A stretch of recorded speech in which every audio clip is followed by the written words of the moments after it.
Yo, what up, High and Wide fam? It's Delco Dave. I'm joined by the man, Jim Icavone, Natalie, and our very special guest, Chris Wassel. Chris, thanks so much for joining us, man. Thank you, everybody. It's always good to be on here. I mean, it's Thursday night. It's a week before St. Patty's Day. It's a day that ends in Y, which means drink anyway. I mean, hey, it's all good. Having some drinks from your hospital bed that you're in right now. Hey, I'm telling you, dedication over there. Look, I said this before the show to everybody and anybody that listens. I redid this room, and unfortunately, the only problem with the room as it is nothing other than the fact that unfortunately the LED light above me makes it look like I am sitting straight up in a hospital bed.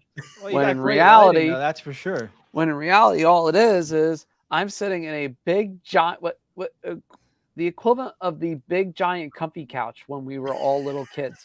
I mean, that's the best way to describe this. Wrapped up in a blanket. We won't show the blanket here. No, it might not be as shiny, but this blanket. It's an old vintage one. Yeah, you don't see those anymore. No. Oh man. My buddy had a Flyers one, and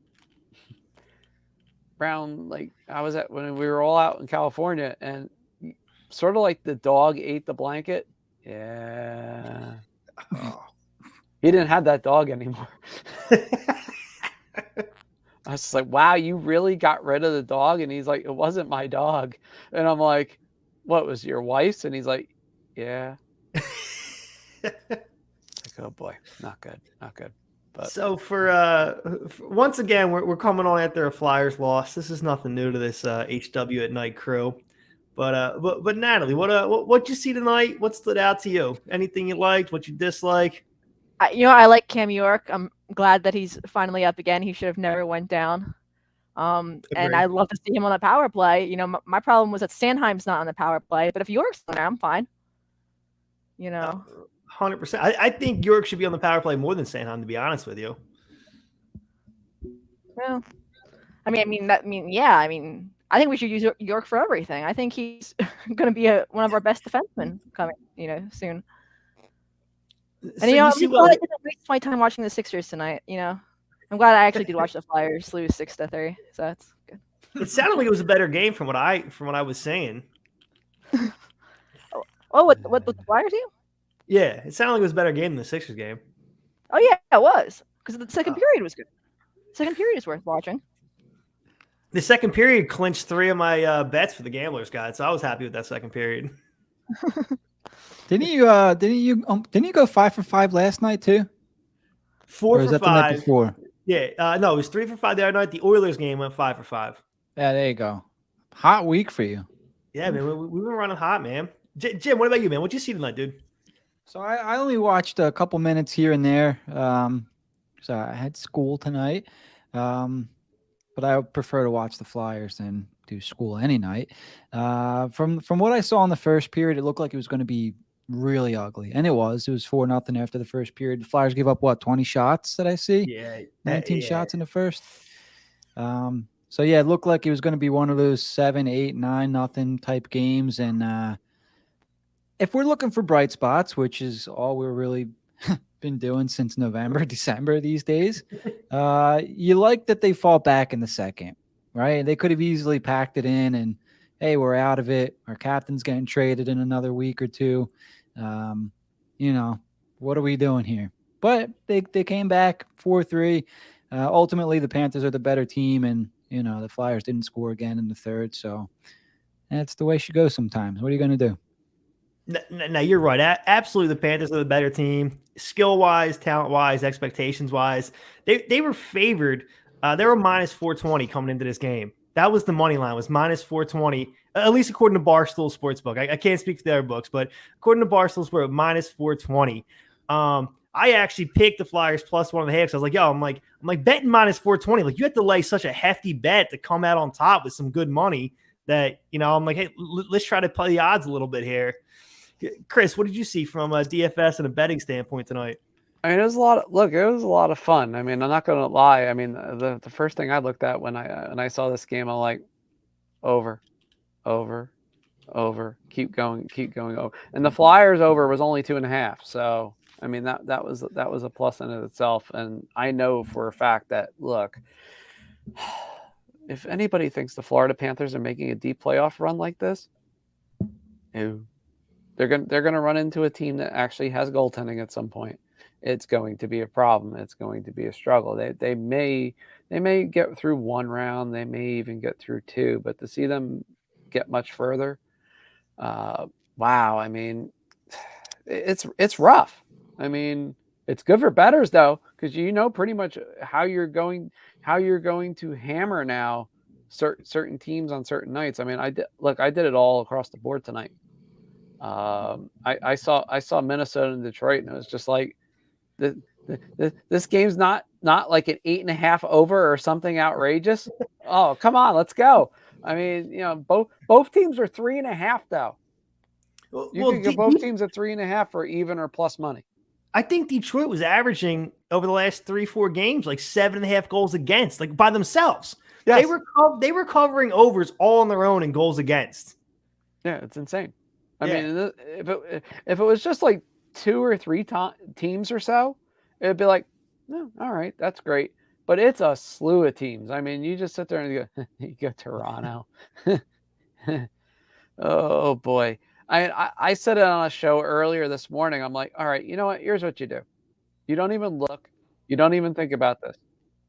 You take the Arizona money line. You throw a little bit there. You take the puck line.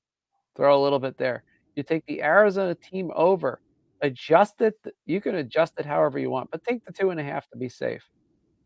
I was like, now you go on the other side. You take the Toronto over 3.5. Take it anyway. Take that the game is probably not going to end in regulation, and just run. Hit all 5. Yeah, no, I agree with you. And this game specifically, when I was looking it up, the Panthers hadn't had a game. 9 of their last 11 games went over 7 goals. Like, that was the smallest they've had 9 out of the 11 games. They had some games that went 8-9. The over looked amazing at 6.5. I wasn't even questioning that. That was my favorite bet of the 5 that I picked, was the over for this game. And then the Flyers, despite their struggles, had scored 2 goals in 8 of their last 10. Like, they were looking good coming into this as far as just doing the bare minimum, doing their part. So my 2 favorite bets were the over and both teams to score 2. Like, that looked good. Yeah, it makes it easier that way. I mean, and obviously from a DFS standpoint, I mean, it's like, yeah, Huberdeau, more Huberdeau late, Hubie come lately. It's just it's ridiculous. I mean, I used to get on him all the time because I mean I had him in a number of fantasy season long leagues, and it's just his shots on goal would suck. It's just like you just never knew. One night he'd have like 5 shots on goal, and then he'd go 2 or 3 nights and have like 1 each, and it's just like it's like I need at least a few more categories from you. And this year it just doesn't matter. I mean he's just producing to a point of ridiculousness. So. He passed McDavid tonight. He's the he leads leading point leader in the league. With no credit, he gets no recognition. I don't think. None. Yeah, he's just quietly doing it down there in Florida, which is I mean, I guess that's part of what it is when he's when you play in a city like that, a hockey city like that. It's not like they're a hotbed. None of the Toronto teams or the Northeast teams. But to bring it back to the Flyers. Nat, so we talked about Huberdeau and how great he's doing. Who's standing out for you on an individual standpoint from the Flyers? Like, what is one thing you're hanging your hat on for this season? One person who's standing out this year?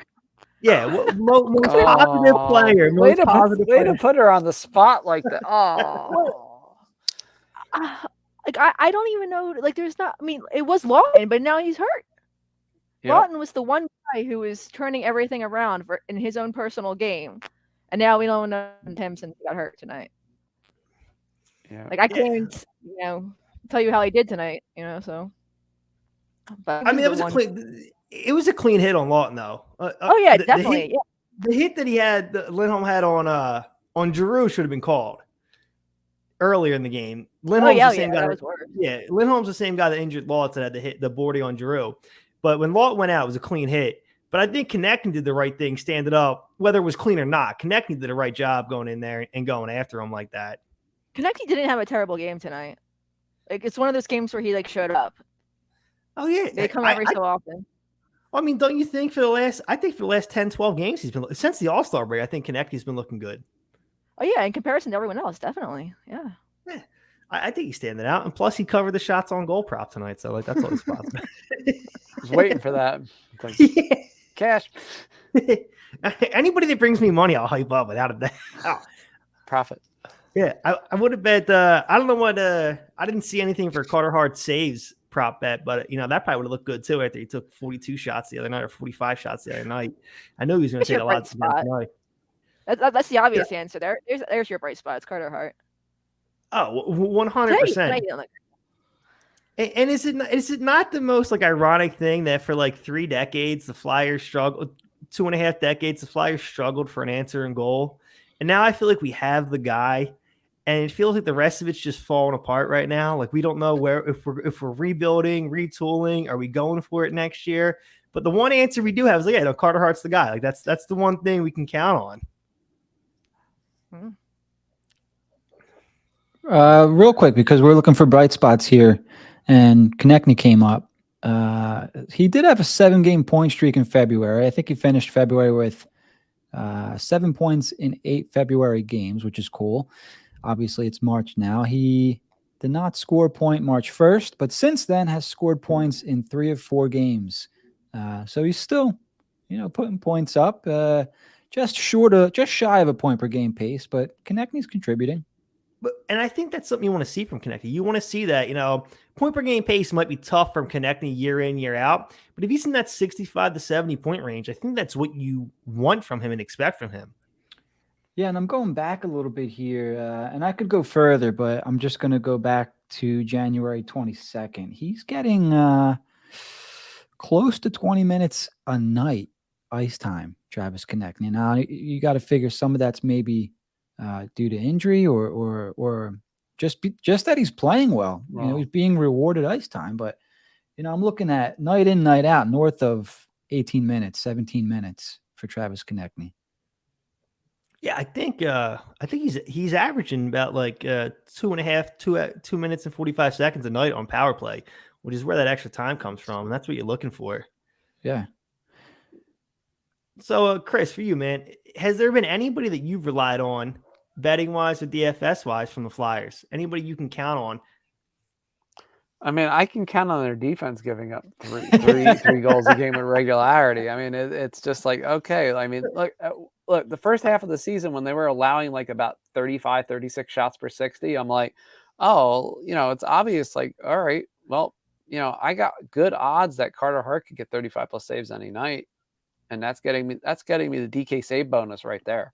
I mean, I'm not even worried at that point. I'm not even worried about a win. If he gives up 3 goals or less, that's like almost like getting a win on an average night. So if he's gonna get me 20 fantasy points, awesome.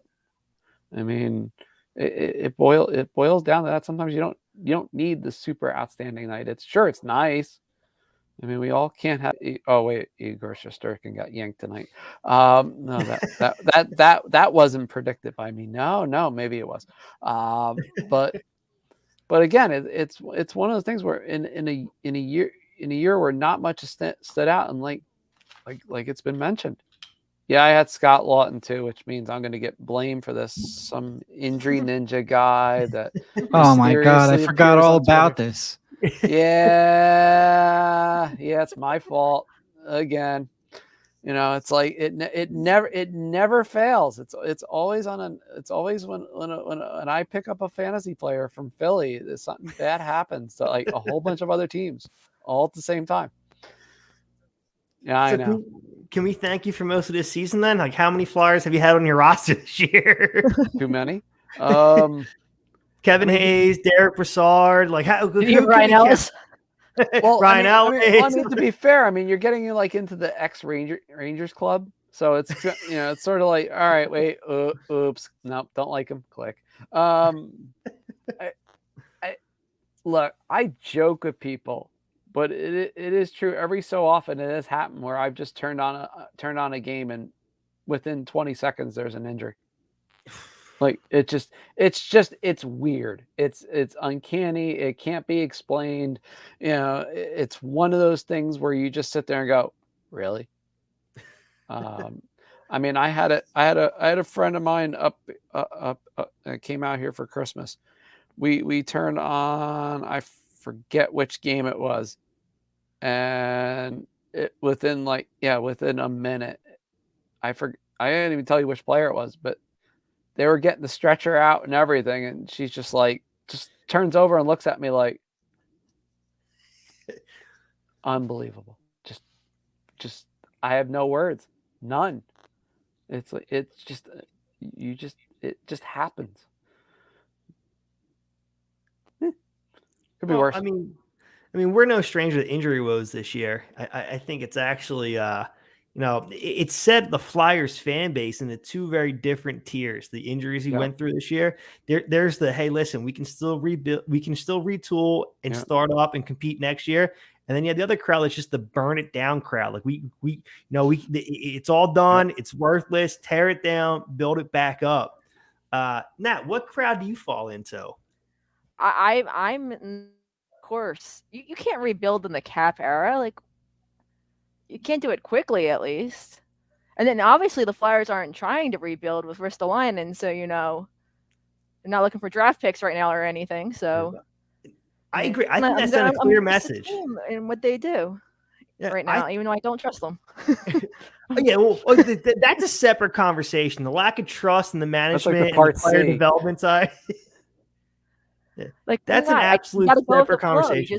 If they want to rebuild, and I don't think they should, because I'll just trust their abilities to good players one or two players who make a kind of a difference. Maybe get a draft pick somewhere, and we'll get an elite winger sometime. But I don't know. Yeah, well, I mean, even if we get a nice draft pick, I don't even know if we're going to do the right thing with it. That's one of the biggest things. But again, that's like a separate conversation. Like the rebuild or the not rebuild conversation is separate, whether you have faith in the organization or not. I personally want to see this team keep going and try to compete right now. And I think the Ristolainen and re-signing sends that message. I don't think they're going to go the burn it down rebuild kind of mode. And and I heard some stuff that Claude Giroux's not getting moved before his 1,000th game. It's not going to happen. And that could even send a more of a message that they're not going to rebuild because, maybe he doesn't get moved at all. But Jim, I know you're pro not rebuild and you want to go compete, man. How do you feel about that? With the Risto signing, Claude Giroux sticking around at least for one more week, where are you sitting right now? So let's do the Risto one first. So I'm not really for or against Rasmus Ristolainen. Like I don't really get caught up in the whole like split sides on him kind of deal. I wasn't crazy for him when they originally traded for him. I didn't really like what they gave up to get him. I understand why they did and why they had to give that up. I think I said last night, like I don't know. I'm indifferent to it, to be honest with you. Like I don't really notice him in, flashy offensive defenseman type of way, and he stands out sometimes defensively, only when he's physical kind of way. Like very rarely are you like, wow, great defensive play by Rasmus Ristolainen. You know what I mean? I don't know. I'm indifferent to it, to tell you the truth. I don't really have strong thoughts or feelings on Rasmus Ristolainen signing for, what was it, 25.5 over 5 years. Yeah, basically 5 by 5, yeah. Rather than 6 over 6. Yeah, for real. You know who I'm more excited for that? I'm more excited to see how it helps Travis Sanheim going forward, as weird as it sounds. Just to have familiarity with your defense partner and, and see what happens. See if it helps him continue to grow. You have to figure, Ristolainen, it's still it's what are we in 60 games in? It's a new city. Maybe he's still acclimating to the roster, and I'm sure next season we'll see an even better Ristolainen, and some people might laugh at that. That's fine, but you would expect to see a guy more comfortable and maybe take a step next season as well. As far as Giroux, yeah, that's kind of the sense that I think a lot of us had, and I think the Flyers would want to do him that solid. Dave, you mentioned you had info today, kind of confirming that, and I think it's nice. It's been a kind of a crappy couple of seasons, and let's celebrate Giroux. If they do end up trading him, celebrate him before you ship him off, and one last time for everyone to to cheer for their favorite player type thing. He's earned it, right? Yeah, the sense I get from with the Giroux situation is that it reminds me of the Simmons situation a few years ago, where like everybody kind of knew he was going, but they had the Stadium Series coming up. It was going to be a big game. They wanted to win, and I don't know what went on during that time frame, but I get the same kind of feeling like, hey, listen, like Giroux wants the 1,000 games here in Philadelphia. He wants to be a Flyer, and he holds all the cards. To be honest with you, they could come to him and be like, "Hey, listen, we're getting a trade offer for 7 first-round draft picks and 4 prospects. We want to trade you to this team." And he goes, "No." Like Giroux holds all the cards, so he's co-signing wherever he goes to. He's co-signing when he moves. He has to sign off on it with the no movement clause. Yeah. So if he walked into the office and said, "Hey, listen, if you want to trade me, if you want to move me, that's fine. I get it. All right. Here's what I want to go to, but I'm playing 1,000 games here in Philly. That's what I'm doing. You can move me after that." Right. So there's a possibility that they have the framework of a trade already lined up. They've already talked to whoever they are. They've already worked it out.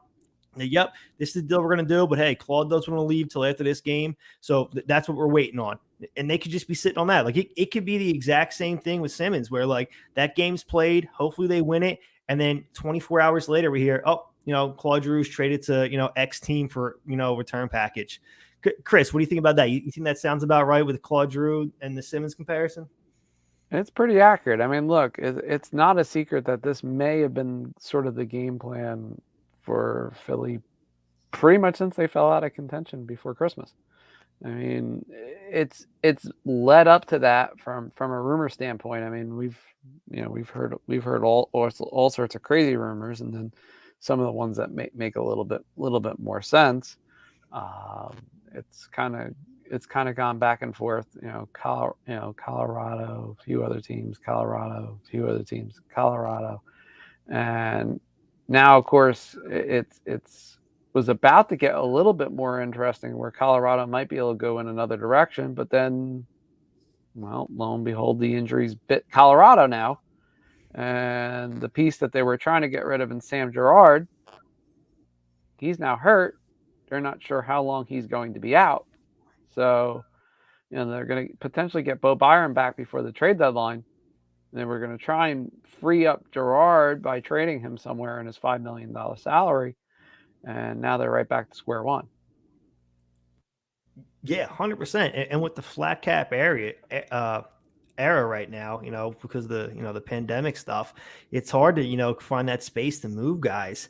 But I'm not gonna lie, I feel I lost a little bit of steam and faith in the Colorado angle when we had a guest on HW Radio that basically said that, we'll get a bottom roster player and maybe a prospect or maybe a first for Claude, but it seems unlikely. I was like, all right, that's the return. Like, I just keep the guy and re-sign him. If that's all we're getting, it's not even worth it. Yeah, it's going to be more than that. It has to be, right, Chris? There's no way you trade this guy for a bag of pucks. Yeah, that's just the classic beat guy goes lowball and says, no, we have a ton of spitball, sunshine, and unicorns, and we'll just dream something up. That's not how this is going to work. I mean, if Ben Sherratt's going to get Montreal a first round pick somehow, I mean, come on, there's a level of common sense here that says that there's no way that Claude Giroux is going for anything less than a nice tidy package.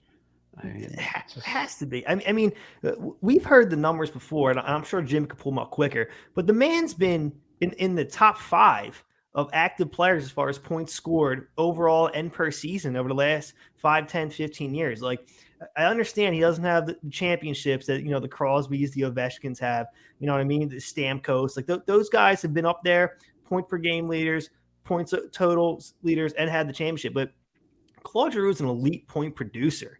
Like there's no way that we could just give him away for just some bottom six forward and maybe a first round pick. Like that's not a solid return. And I think even the fan base that wants to trade him, burn it down and rebuild, will be upset about that.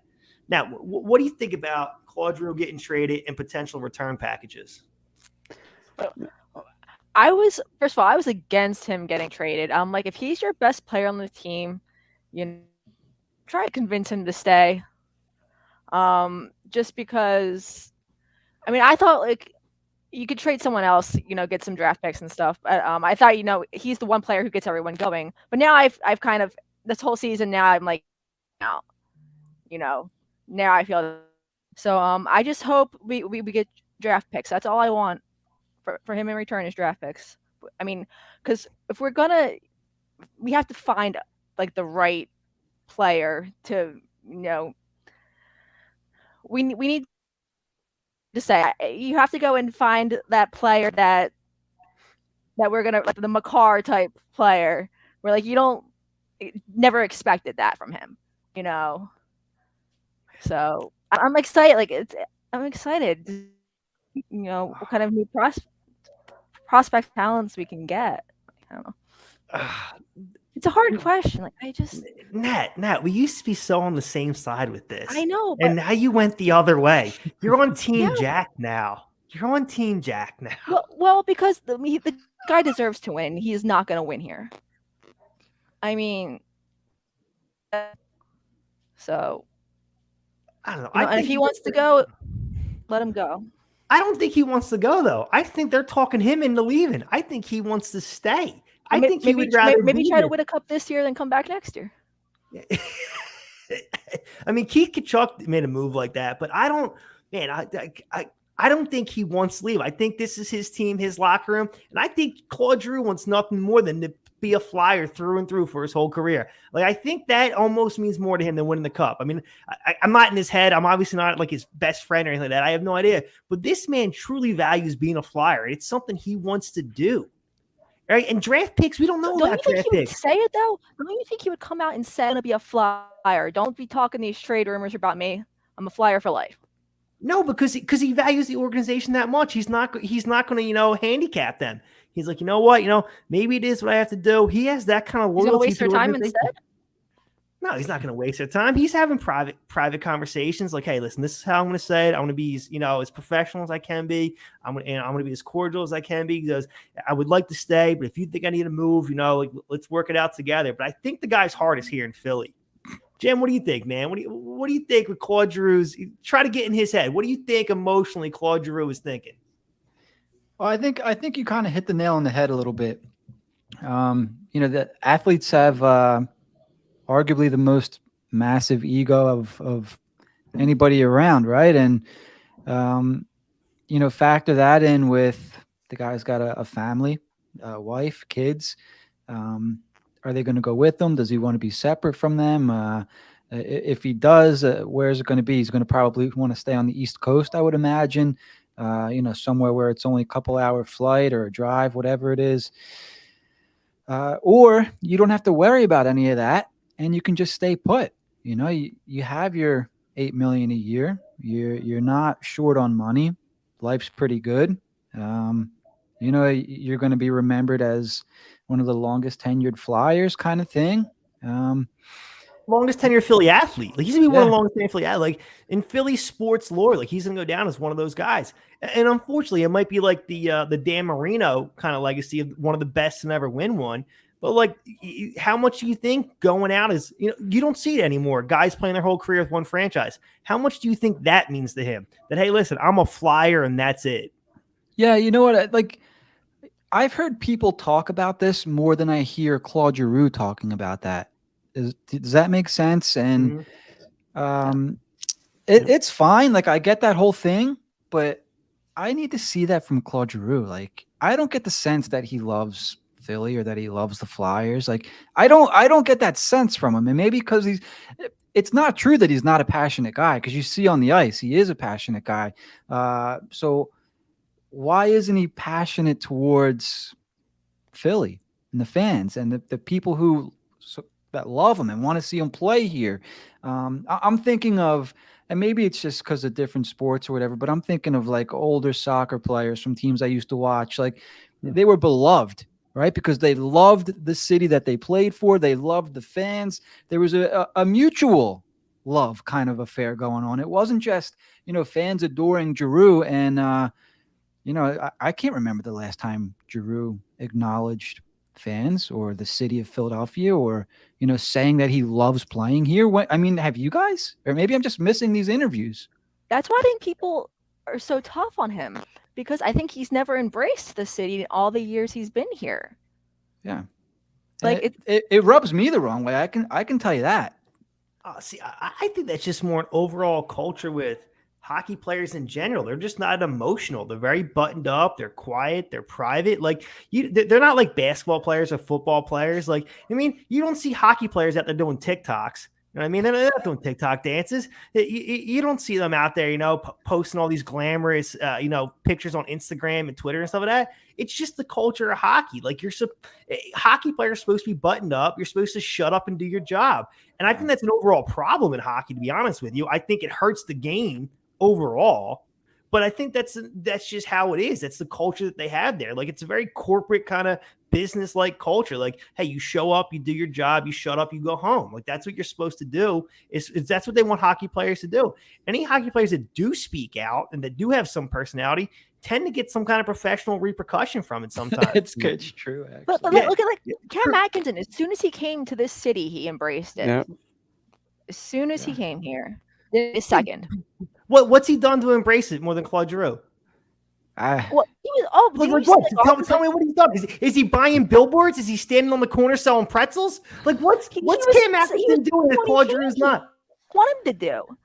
He Bryce Harpered it up when he came over. Like, he endeared himself to the fans. Yeah, because he was a big acquisition. Claude Giroux never had the chance to be a big acquisition.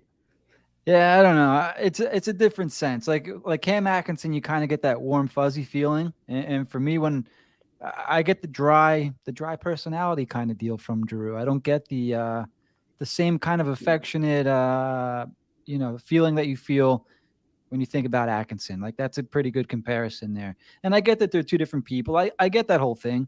I'm just telling you, like, I don't get this whole, Giroux loves the city, he loves the Flyers, because I don't see it. Like, of course he's going to stay if they're going to pay him $5-6 million next year, whatever it is. I don't know. I don't get that side from people when they talk like that, because I don't see it. And again, I think it's more of an overall culture in hockey in general. Chris, what do you think about the overall culture in hockey and personalities in general from hockey players? I don't think you see a lot of big personalities. I mean, you really don't for the most part. I mean, look, we put up with this with I could think of a few Devils players. I mean, Travis Zajac was like the biggest, foremost one. He would drive people nuts. I mean, because he had offensive ability, and it would you just sit there and it's like, and he would just vanish, then vanish, then vanish, and then all of a sudden he'd pop up again. And then, I mean, defensively, you couldn't ask for probably a better defensive center, and as far as the player and teammate and everything else. But then Jaromir Jagr dragged him around for a year and a half, and it magically resurrected his career. And I mean, literally, he dragged him around. I still remember doing a post-game interview with Jaromir Jagr where he was skating around in a 20-pound flak jacket, answering questions every lap. Like, just and it was the most. I mean, I wish I could have taken it. He just didn't want me to take any video of it. That's all he asked. And I'm like, you know what? You're Jaromir Jagr. I won't question that. I was like, dude, I'll moonwalk on the ice if that means I get to interview. But I mean, Zajac just has that kind of personality. Like, there's a lot of players are like that, where it's just like they don't really endear themselves to the city on the surface. But I'll say this as somebody who watched them when they left, and now that he's retired, you probably need to appreciate them a little bit more while you can. Because there's definitely a lot of things that came out afterwards where it was like, oh wow, well, maybe he did. Well, I mean, from a Philadelphia standpoint, not everybody can be Jason Kelsey wearing a mummer outfit, making a giant speech. Like, you don't get that all the time. Like, not everybody can be Joel Embiid with their, self-deprecating sense of humor on Twitter. Like, you can't get that from everybody. So, and like I said, particularly from hockey, it's kind of pigeonholed. Like, guys just, it's not part of the hockey culture. Like, some of the bigger personalities like Jeremy Roenick, PK Subban, Jaromir Jagr is one of the greatest personalities in the history of hockey, I think.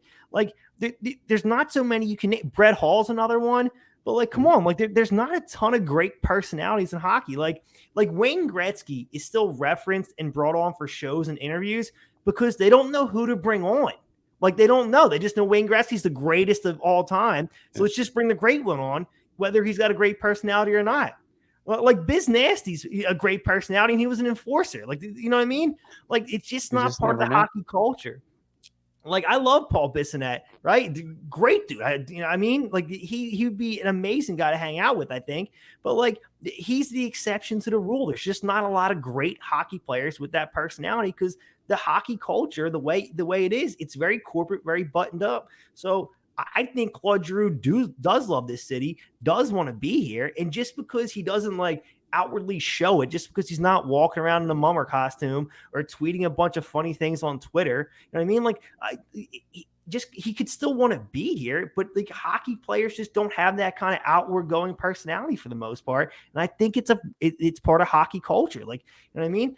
And that, I love Atkinson. I'm not trying to like talk down about Atkinson, but like, Giroux didn't have that opportunity to come to a new city and make a statement. Like, he's been here forever, and he came up as a rookie, a role player, and then became the star. Like, it's hard to be that kind of guy when you do that. But listen, Giroux looks miserable on the ice now. It's not even an embracing the city thing now. Now he just looks miserable. Like, when he scores a goal, he doesn't celebrate like he used to. She has a really good point. I've seen it a couple times lately where it's crystal clear. It's like you almost hate to say it, but for him, it almost looks like it's a job. Yeah. I mean, you're right. Exactly. But like, if I were, if Jim over here, if the man Jim Microphone told me, hey, listen, man, dude, look, we're trying to work out a deal for you to send you to this, Flyers podcast or this Flyers podcast, man. I mean, you can waive your no movement clause whenever you're ready, but we're trying to work on a deal to get you out of here. I mean, we don't really see you in our future. How much motivation is that to do your damn job, and be happy about it? Like, the team doesn't want you here. So yeah, I get it. Right now, he doesn't look happy on the ice right now, but like, what exactly do you want him to do? I would say send me out of here then. Motivate his team a little bit. Yeah, I guess it is a weird spot. I get where you're saying. Want him?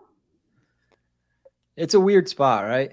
It's a weird spot, and it's a weirder spot for a player that's been in the organization as long as he has and has stood for as a face of an organization as long as he has. Yeah, it's like a cold reality that a player never wants to face.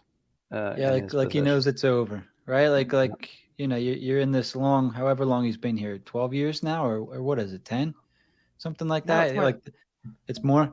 Like both sides know the relationship's over, and you're kind of just riding it out until like one of you's finally says, I sold the house and now it's time to get out. You know what I mean? Kind of thing. It's just awkward. Like, you're not together, but you're still living together, kind of deal. And yeah, it's like, well, I don't want to do anything to piss the other one off. Let's see how long this goes for. Another week, right? Yeah, it's gonna go at least another week. I mean, he's the number one guy. If you're talking about people who are going to be traded, he's the number one guy right? That's another interesting. Yeah, I don't know who's a better acquisition than him. I'm gonna argue one player, but it's only if he's actually available, and it's probably Hurdle. Yeah. Oof. Where's San Jose at in the standings? They're just about fish out of water now. Yeah, I think they dropped off. They're just about done. Hurdle went cold last too. month has been horrific, and even Hurdle basically went from about to He went basically from being on the verge of agreeing to an extension to be like, get me the hell out of here. Yeah, what happened with that? It just fell apart. Like that. Like out of Yeah. nowhere. Like 1 week Literally, you're here and just, there. I mean, sometimes it literally is just like, Was it all just BS? Like, or one side probably came in way too high and the other side came in too low, and she's like, "Yeah, we tried." Right? Yeah. Yeah, it was kind of like a token, like sort of like token contract offer, and it's like, I mean, it still goes all the way back to the fallout from Evander Kane. I mean, I don't think Hurdle ever wanted to even be there the start of the year. Never mind as long as he has. Huh. You gotta imagine. Did something happen between those two, or you just didn't like them? Something definitely happened. No one wants to say anything. Yeah. I mean, even a certain reporter from The Athletic got jettisoned from San Jose, likely because of it. Get out. Really? Yep. That's it wild. won't be said, it won't be mentioned, but it's not a coincidence. Oh wait, I know who exactly you're talking about now. It makes perfect sense. I just connected the dots. Thank you for that. Hey, Because I'm wondering, why did this guy move all the way out here from San Jose? I sat next to him a couple months ago, actually. yeah, Interesting. got a little. That too was all close from to that. Got a little too close to the cookie jar. Wow. Interesting. We've all been there. I've almost had my hand slapped myself, so I know that well. I've never even. Where is the cookie jar? I've never even seen it. It's a mystery. It really is. It's just that mystical sort of thing. Look, I'm also not going to lie. The real cookie jar, if the real cookie jar is put out, I'm going to go for it and eat it. Yes, So, yeah. That makes two of us. Well, no, that's all quality stuff, and I would love to see Hurdle in a Flyers uniform. I mean, but will the Flyers be buyers here at the trade deadline? I doubt it. I mean, it's just one. We're a week and a half from the trade deadline. It's crazy time. Saucy season. Yeah, this is true. Yep, this is true. It's my kind of time. It really is. I love this time of year just because, yeah, before March Madness, there's the hockey trade rumor madness. It's usually right about this time of year with tradition, and it usually never disappoints. Yeah, sure. Trade deadline day may just outright stink and suck and be ugly, but you know what? The rumors typically never do. So, from that standpoint, I'm not going to lie. It's good for business. So, I mean, let's call it for what it is. It's great for business. I love it. I mean, I see all these off the wall rumors on a daily basis. I mean, yeah, I'm not going to lie. I am on far too many message boards for human consumption, and of course, there's the classic. There is nothing like a good HF boards trade rumor. Oh, absolutely. So, Chris, what are you hearing coming up? Give us your trade deadline speculation right now. Share with us. This is always the fun time of year. Now, obviously, because Colorado got kind of deep sixth with Giroux a little bit, and they could still come back to him. That's the key point in this. I wouldn't be surprised if Colorado is completely done there. They're definitely going to kick the tires on a few players, and then inevitably come back if Giroux is still available. Colorado wants a guy like Hurdle. They can't do it. They can't swing the package that they need to. Boston potentially could, but again, does Boston want to sit there and screw around with something that they have right now that's pretty good with their second line? And they would have to think realistically. If they try and make a viable move towards Hurdle, that means Bergeron's retiring. That's your tell right there. It's like, okay, he's done. If they make any kind of substantial move that involves a first and 23, an NHL ready player like Jake DeBrusk, and a really good prospect, not named one of their 3 failed draft picks from 2015, then it's on. As for some of the other arenas and avenues, I mean, I had one executive flat out tell me it's too damn quiet right now. And I looked at him. I'm like, what? I was like, you want to see the list of rumors I have that are like literally like it's going through the queue in my system like it's Christmas? And he's like, oh, you haven't seen anything yet. So what that means, I can't tell you, but there is definitely going to be more teams than usual that are going to try and get in on something before trade deadline day. One of the big ones is still, does PK Subban finally get moved? I mean, it's clear they don't want him. It's not a secret. They haven't pretty much for most of the season. And they're really just waiting for teams to get into somewhat of a cap position, but now there's no fit because he sucks. I mean, the only thing he's good for now is as a second unit shooter on a power play. And even then, how much is that going to, really help a team unless they absolutely need some kind of sixth defenseman that shoots the puck occasionally somewhat straight. There's not much demand there. Obviously the Jesper Bratt rumor is total BS. I mean, it was from day one. I don't know what that person was thinking, and I won't even say their name on this show because that would dignify what they're doing, which, well, it's not going to happen. Again, the couple names I want people to keep an eye on, though, Hampus Lindholm from the Ducks. I know people have said Josh Manson. That's probably not the real McCoy there. Player a lot of teams are talking about is Lindholm.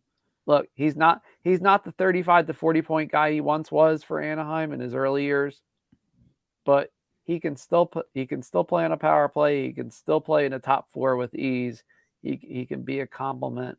It's going to cost probably a first round pick and or a comparable prospect. It's not going to be like one of those that costs a first, a prospect, and an NHL ready player. And he's on the last year of a relatively friendly deal, so it's not horrible. It's like a little bit over $5 million AAV, so it's not immensely bad.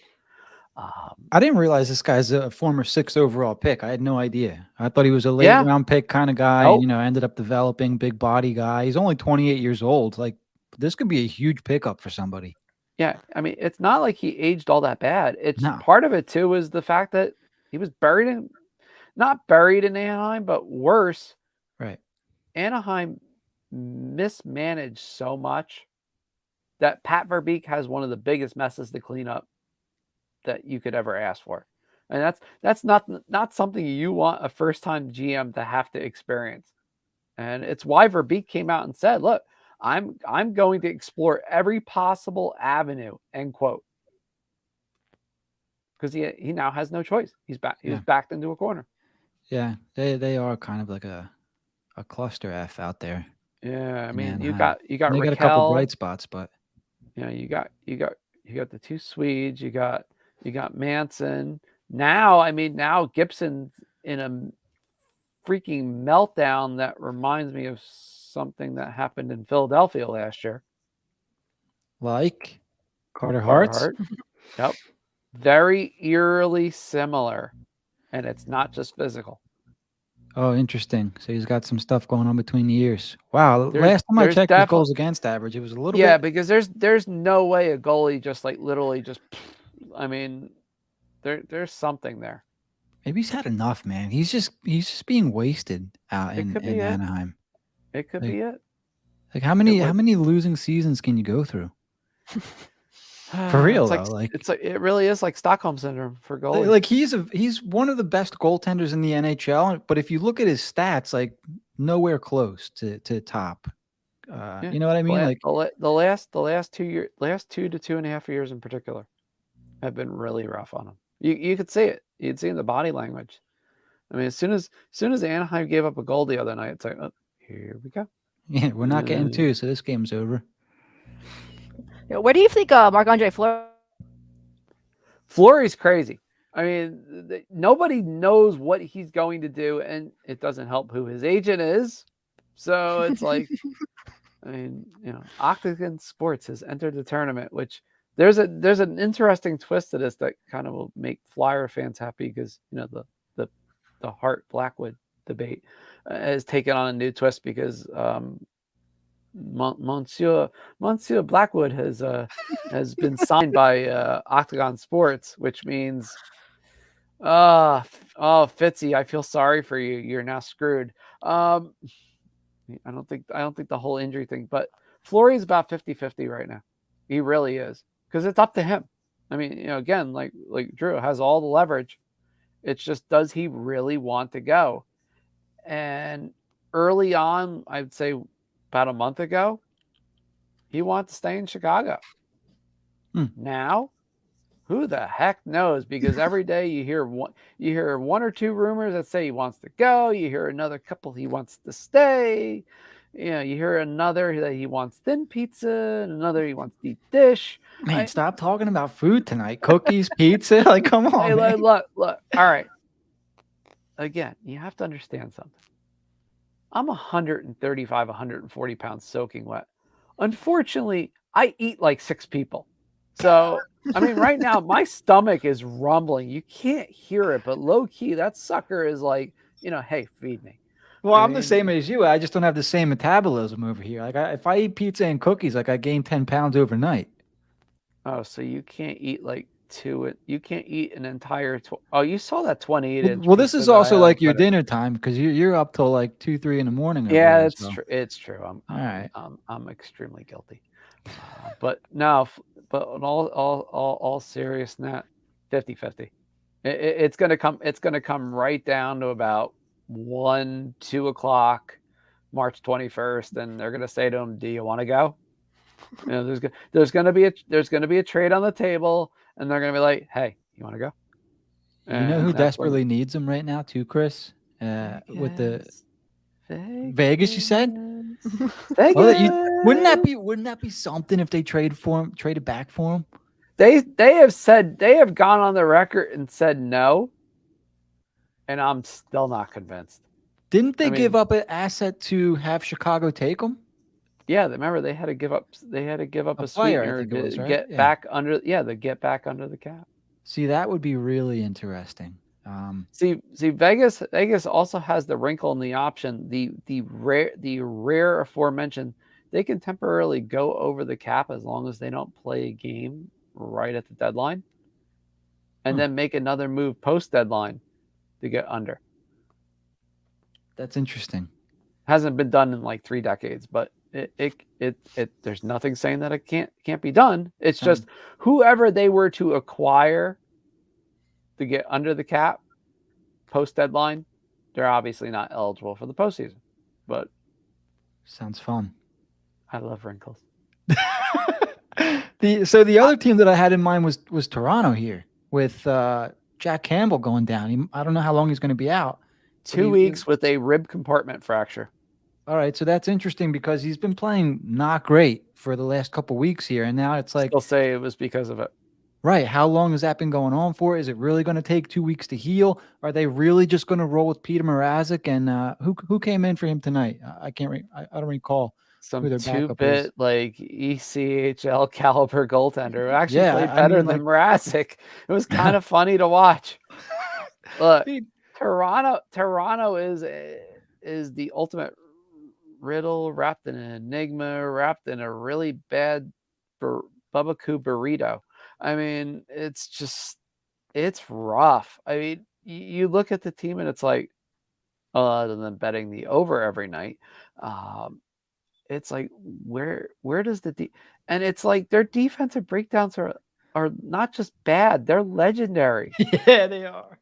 I mean, I saw the second goal from Arizona tonight, and I'm like, the still is the worst part because it looks like fish in a little cubicle, like just stuck together. And then it's like obviously you play the video, and it's like, oh God, that's bad. So it's a combination. I mean, look, who knows if Jake Muzzin's going to be able to last more than a few games when he comes back. I mean, TJ Brody gets thrown off the puck with regularity. I mean, they don't have much. And they don't have guys that can play much in the way. Mitch Marner played consistent defense at even strength. No. Penalty kill? Yeah. So I know they're they making need a a big goal. deal. They need a stopper. They do. They need a guy that can stop like at least 4 out of 5 high danger shots every night. And that's going to be more because the other route would be, well, just go get another defenseman, and it's like one defenseman's not going to fix their issues, so you have to try to cover them up as much as you can. You need to go get a goalie, right? Like that's the solution, quote unquote. And sadly, the Devils just because if it was a top 4 defenseman, I mean, I know a defenseman in New Jersey, I'd be happy as hell to get rid of. Does his name begin with a P? Nope, it's the other one. Help me out a little bit. One that begins with a D. Oh, Severson. Severson. Yep. Yeah, I could see that. $1 million arms, 2-cent head. we had our share of those kind of guys in Philly. It's sad. He could be one of the best defensemen in the NHL, and it just. Yeah, I thought he was doing pretty well up there. I'm surprised. Is his name coming up in trade speculation? It's come up quite a bit. It's kind of like, it's kind of bubbling to the surface. It's more. I've joked it's probably more fans just wanting to cause the rumor to happen, to be honest. But I get why. I get the frustration because he has these periods where he looks like a top pairing defenseman, and then it's like, oh, I put the puck in my own net. It just unfortunately happens too much. I mean, how many bad? I mean, it'd be perfect for Toronto just because of their amount of epically bad losses in the playoffs. But again, the problem is cost fit. It's the old cost fit and return. I mean, can Toronto afford that? And right now they have too many problems that even they need. Again, goaltender solves the most problems, and they don't have the space to do it. Certainly covers him up. I'm looking at Severson's cap hit now. He's signed for an extra year at 4.166. So that's horrible. That's not a horrible deal. Yeah. And then I'm gonna go take a look at Marc-Andre Fleury real quick. Because he didn't get a new contract, right? He was traded, so he's making $7 million for this season. Yeah. So you would imagine Chicago retains at least half of that. So you got a half of a half deal coming. Yeah. Let me check out Toronto's cap while we're here before we Yeah, these get rough. Yeah, they got nothing. Current cap space. Oh, they got 3.7 million somehow. Yeah, that's because of the temporary, probably the LTIR temporary. Oh, Muzzin. Yeah, that's gonna come off. Yeah, they're in a. They got jelly bean. They have jelly beans for a cap right now. Tough spot. Yeah. I would go goalie now. Where would you go? Would you go goalie or would you go defenseman? I go goalie. Yeah. I mean, you gotta try to band-aid that up. Yeah. Yep. Well, who do we miss anybody before we? Dave had to drop off suddenly, so I just wanted to relay that message. He apologized. But was there any player we forgot to cover before we wrap up the show? I mean, probably for the sake of argument, you almost should just mention Vancouver, just because they have like a slew of players that could either come or go, and nobody knows what really is going to happen or what even is going on in Vancouver, because Vancouver doesn't even know what Vancouver's doing at this point, because obviously they brought in a whole new regime and they're trying to make heads or tails of everything, much like what Montreal's doing with Arturi Lehkonen. They're trying to figure out, like, can we actually pull the trigger on this guy? Can we actually get? He may be the more valuable guy than Ben Sherrod at this point. He's on fire right now. He's on fire, and he's always been this good. It's just freaking never used right. I mean, right.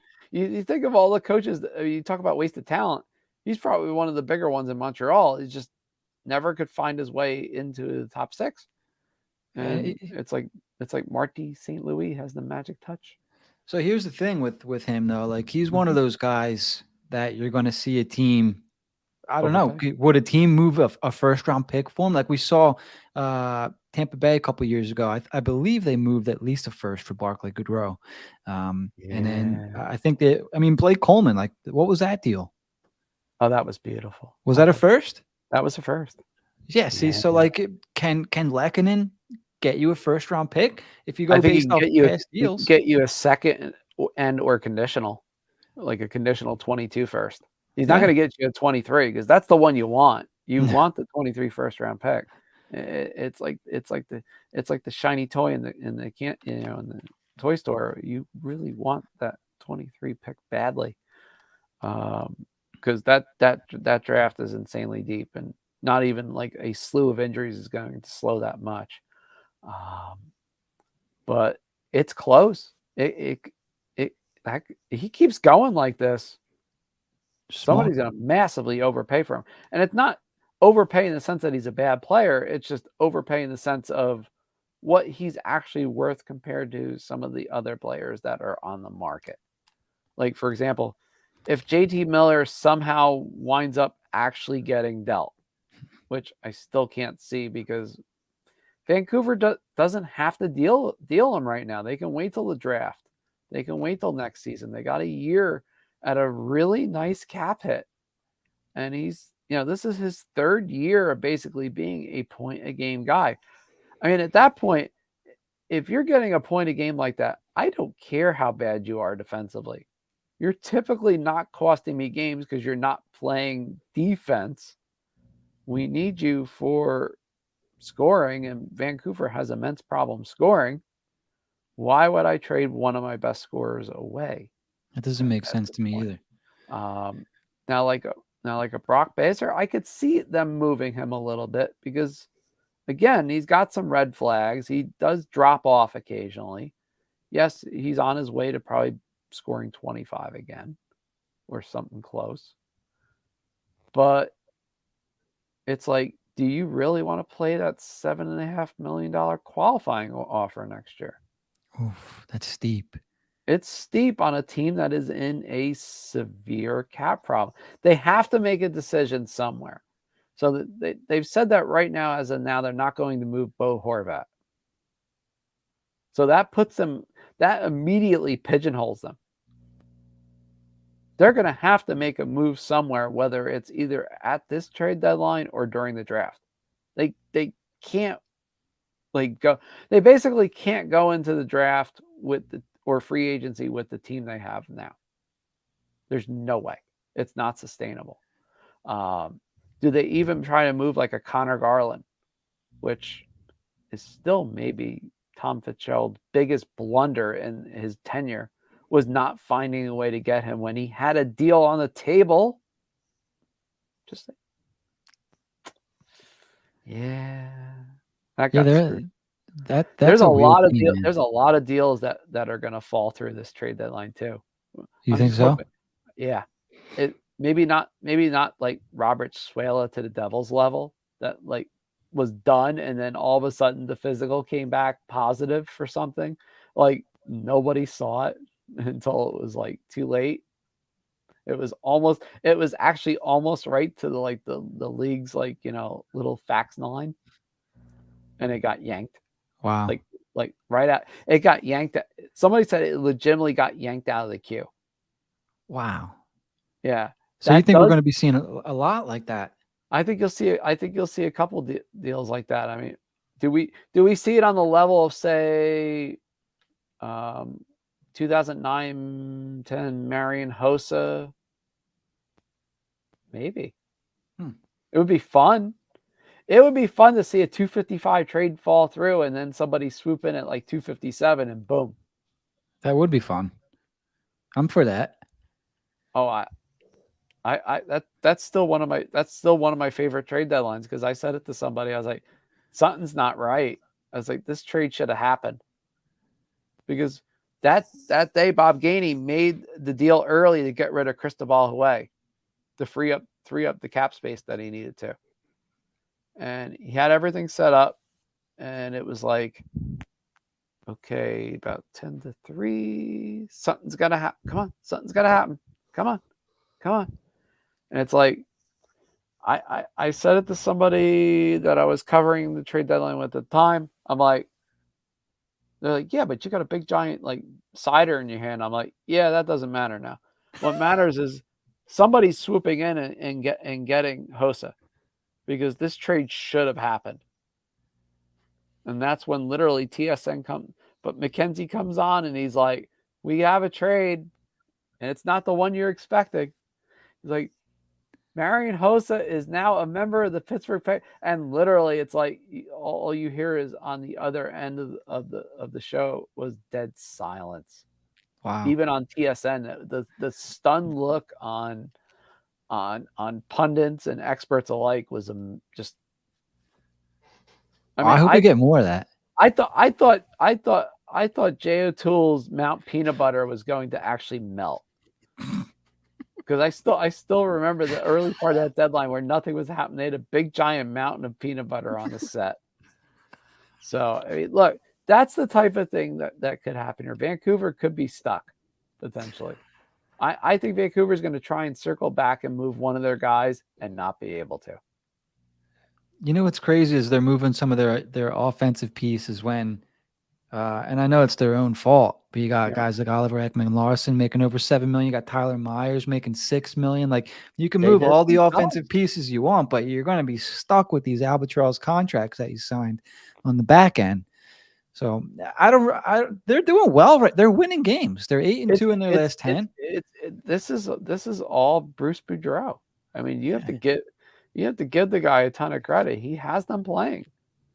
I mean, it doesn't hurt that you have Thatcher Demko backing. Net. I mean, he can stop 40, 45 shots.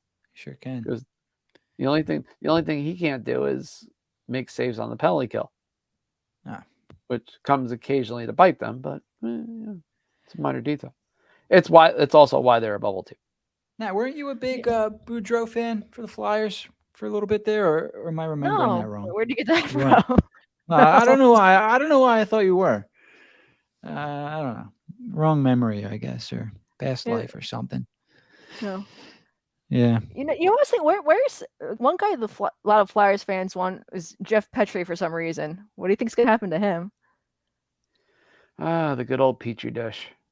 I don't think he's going anywhere. I don't think that. I think ultimately he may actually stay. Does that mean he lasts past like the draft or something? Well, they might move him then, but they don't have to move him right now, at least. So I like him. Yeah, I mean, he had a rough start to the year. I think Dave was mentioning just how rough it was too. I mean, and obviously I got to sheepishly cover the Montreal Canadiens through their cup run last season for full press hockey. That was pretty funny. It's like I did this 2 years ago at Dallas. It's like I hopped on a team because they didn't have a writer for them, and I'm like, why not? I know enough players, and I know enough people that I can get into contact with, and like with Montreal, it's like, well, I speak a little bit of French, so this will work. I was like, yeah, I'll go with it. I've been to Montreal in the last couple of years, at least twice. So yeah, why not?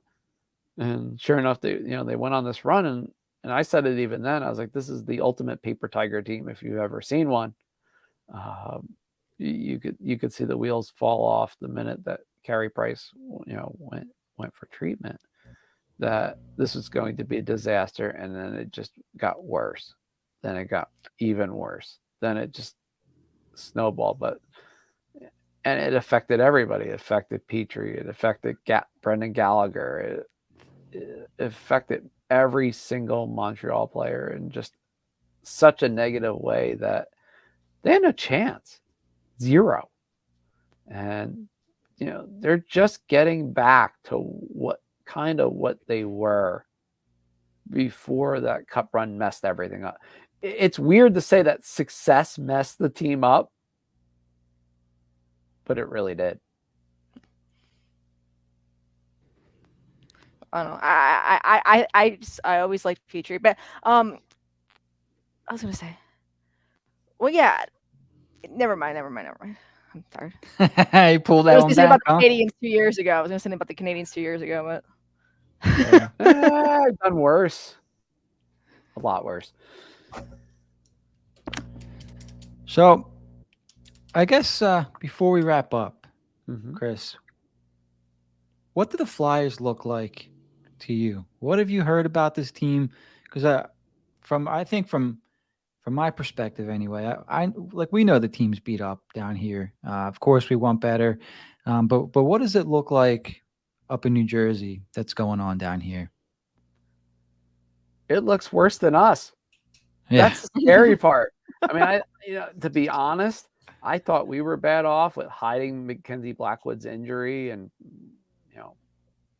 kind of hire, a couple other players, suspect injury sort of. But this is far worse. I mean, Alain Vigneault was not the answer. He never was going to be. Michel Therrien's even worse. I still couldn't believe that when it happened. When they had three head coaches. I was like, you have 3 head coaches, and none of them are really an NHL caliber coach at this point anymore. What the heck is going on? And the irony is the worst of the 3 is the one that is the interim coach now. I know. I mean, look. You think you're worst? Yes. The penalty kill looked really good before he became the head coach. And that was duty. His problem, unfortunately, is Yo is a good assistant coach, and that's about it. I mean, it's weird. It got to the point where there was a player mutiny in St. Louis to the level of a nameless Blues player had his kid put a video on YouTube that looked suspiciously done by an adult that had the theme song from Yo Gabba Gabba saying, "Yo, it's almost time to go." And it caught on Twitter, unfortunately. And about 8 to 10 games later, he was actually fired. Interesting. Yeah, I can't even take credit for it. It was a kid who started it. So here's a question for you guys, because when Yo was in, where's the last place he was? St. Louis or Minnesota? Minnesota. So I had always said if Mike Yo ever became coach of the Flyers, that I would not watch the Flyers until he was not the coach anymore, because that's how bad I thought Mike Yo was. That's how much I didn't like him. I'm going to be a little bit honest here. He's grown on me a little bit. I'm not sure if he changed as a person or as a coach now than from before. It seems like he kind of grew a little bit.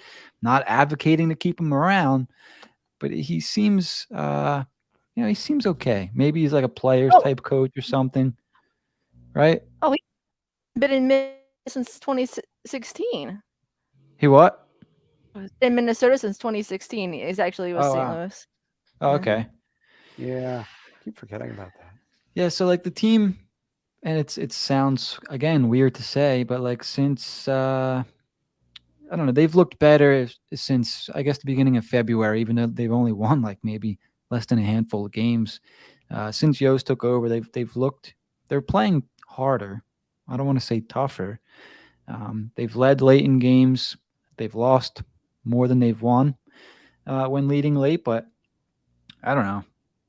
Again, not advocating for Yo to hang around, but they look a lot. They look like they're having more fun under Yo than they did under Vigneault, I think. I don't know. I don't even know what the point is I'm trying to make. Like, who cares? Well, it's just one of those things where it's tough to sit there and engage. It's like, well, it's like, well, they're playing a little better, but they're not really doing any one thing that's necessarily better. And then it's like, just when like they're getting a little bit of their bearings, something else happens. There's another injury, and you're trying to gauge something that's almost impossible to gauge because so many things keep happening at once that, let's face it, are not good. And when it snowballs that badly, you can't even judge things because you're judging it through like the lens of for lack of a better term, a snowball. I mean, it's like you hit the nail on the head right there. You just can't. I mean, it's like a lost season. I mean, the problem is like for some teams, it's been like a lost 2 seasons because of the That's the pandemic, Flyers right there. and But it when you makes think it worse. about it, how many more wins would they have if their power play was any good? At A least, lot at least, more, right? at least 8 to 10 minimum. It would be that many. Because it's like I mean, it's like things the could Devils. change. The Devils would have at least 10 to 15 more wins if they had league average goaltending. Like I'm telling you, like this is why I'm so against a rebuild because things are like you said, they snowballed like really bad. Like Yep. anytime there's Flyers news this year, Chris and Nat definitely knows this. It's bad. It's always Usually bad. not good. The only time there's good news is when Derek Brassard comes back for the 4th or 5th time. You know It's what not I even mean? good Like, news. You don't want him to come back. right. You'll get hurt again. But yeah, it's like, dude, keep him on the shelf. Let him get better. Why are you bringing him back? But yeah, like every time there's news, it's, oh my God, like, can we just have one thing? Like even the Risto thing today, right? Like, of course, there are people who are fans of Risto, but a lot of people like genuinely don't like the player at all. So like you couldn't even enjoy the signing a little bit. Like, oh, cool, we just locked this guy up for 5 years because so many people feel so strongly against this guy. So it's like can't even enjoy this day. Like it's just crazy. No good news with the Flyers this year. Everything's been bad. It's rough. And it really is. You know what I think makes it worse is because we had such high hopes, and we haven't really had high hopes in for the Flyers in a long time. So it just seems extra bad this year, and it is bad. But when you have hopes, it hurts a little bit. So that's kind of what's going on down here. Chris, we could keep talking to you. We're about an hour and 20 minutes in. I think this might be our longest HW at Night show. So congratulations. Hey, like it wouldn't be the first time, and it wouldn't be the last time. I mean, I sat there. I was on a radio hit in between this and then a podcast before it, and it's one of my good friends who does an excellent fantasy hockey show, and all of a sudden the StreamYard just went gone. Like his end went completely dead. And I'm looking and I'm like, it's almost like one of those videos where it's like you kind of like the old Bugs Bunny Daffy Duck cartoons where you look and the screen goes white and it's like you kind of look around like, Anybody oh, it's still on. And like legitimately, like the stream didn't turn off at all. So I just kept talking for about a good 20 minutes before my end finally ran out for the half hour, and then we redid the whole entire podcast later. Are you kidding me? Yep. So he has like 20 minutes of me answering one fantasy hockey question. I was like, look, just frame it like a Picasso and laugh at it for about 5 years. And he better put that in. It's got to be in some. It had to have recorded, I would think. So because it's on StreamYard, and I know part of it was live on YouTube still at some point. So there's got to be footage somewhere. It's like the Zapruder film, only somewhat. Well, shout it out, Chris. Before we wrap up here, why don't you promote yourself a little bit? Where can we find your stuff? What was this podcast that you did? Where can we listen to you? Yep, that would be Nate, who does the Apples and Geno's Fantasy Podcast. You can find them on Twitter at Apples and Geno's Podcast. Also, obviously, you can find me on Twitter at Chris Wassel DFS. That blasted alter ego account known as the Injury Ninja. That one, and the third one too that comes up occasionally for the playoffs. That son of a bastard Nightmare Bear that just keeps like tormenting poor hockey teams. Stop drafting Flyers players in fantasy, Chris. Look, promise me now for next year, no Flyers players. I know. I'm not going to hear the end of it. Wow, that Kevin Hayes was a real number though. Did it twice. But all joking aside, also like I said, on my Twitter bio has pretty much almost all the sites I write for. Some crazy site took a chance on me writing a sports and fitness and wellness blog, which is hilarious in of itself because it's like, wow, it's like, okay, you lost a bunch of weight. Congratulations. You can write about it for money. And I'm like, okay, cool. It's like, yeah, I know enough. It's like I've done this the most unconventional way imaginable. So that makes for good reading. So it's like, all right, why not? Shoot, they have me covering Australian rules football next week because it starts next week. I'm doing a Australian rules fantasy league. You're a Renaissance man over along with an F1 league. Well, F1 leagues are simple. You just find out which guy's going to lead after the first turn, and you win. That's it. It's not like the Formula One I used to remember, when I was a kid, when it was like, they were bumping each other all over the dirt and everything else. Now it's like, well, darn. It's like hockey. I mean, at least last year, like Formula One was a little bit better, but too many times, it was one turn and done still. So, Well, make sure you send me your pick for that, and I'll make sure I play it. Hey, it's always good here. So, I mean, shoot, I get to go off now and cover the wonderful Paralympics. So, oh, there you go. Hey, it's pretty cool. I mean, they do things that I wish I could even. You and me both, man. I did sled hockey once. How was that? Like semi-competitively. It looks fun. I was dead. I was dead. I mean, I like to consider myself in pretty good shape. And after 2 hours, I looked at one of the guys and I'm like, I mean, 2 hours of anything for me. The sad part was like this was the US team like about 8-9 years ago, and the guy's like, but you scored 2 goals on our top goalie, and I'm like, I was like, look, my heart gave it everything I had. My heart's over on the side here, and he's like, really? I'm like, I'm not gonna make it, man. I was like, there's just some athletes, I guess, huh? I was like, you might have to pull me to the locker room at this point. And he's like, that bad? I'm like, I was like, this is like a Chris Drury workout. This is nightmarish level stuff here.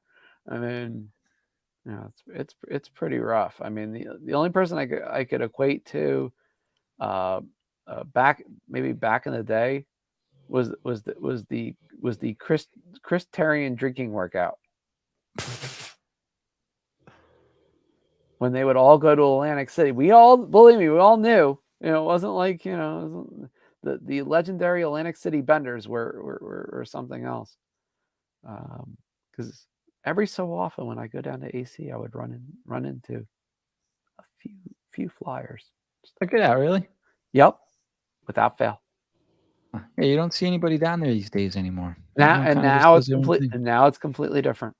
It's crazy, but like I said, people can follow me on Twitter, follow me on all the crazy sites I write for, and most importantly, just enjoy the ride, because it's more fun that way. And I say it to everybody I talk to: you're not guaranteed tomorrow, so you might as well enjoy now. I totally agree. Totally agree. Because it's now, not later, but now. Right now. Hey, thank you, Spaceballs, for that one. Well, thank you, Chris, for hanging out with us, and thank you for Dave as well. I know he probably wanted to hang out to the end of the episode. I guess something popped up. Nat, before we wrap up, where can people find you on Twitter?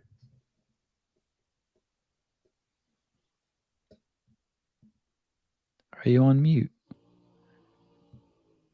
No, I don't think you are on mute. Just can't hear you. Yeah. Hey. Uh-oh. That's not good. Natty, wait, you're on mute now. I'm unmuted. There you go. There we go. Yeah, it just jammed. Yes. Natty Fink, NATTIEFINK at. Oh my god!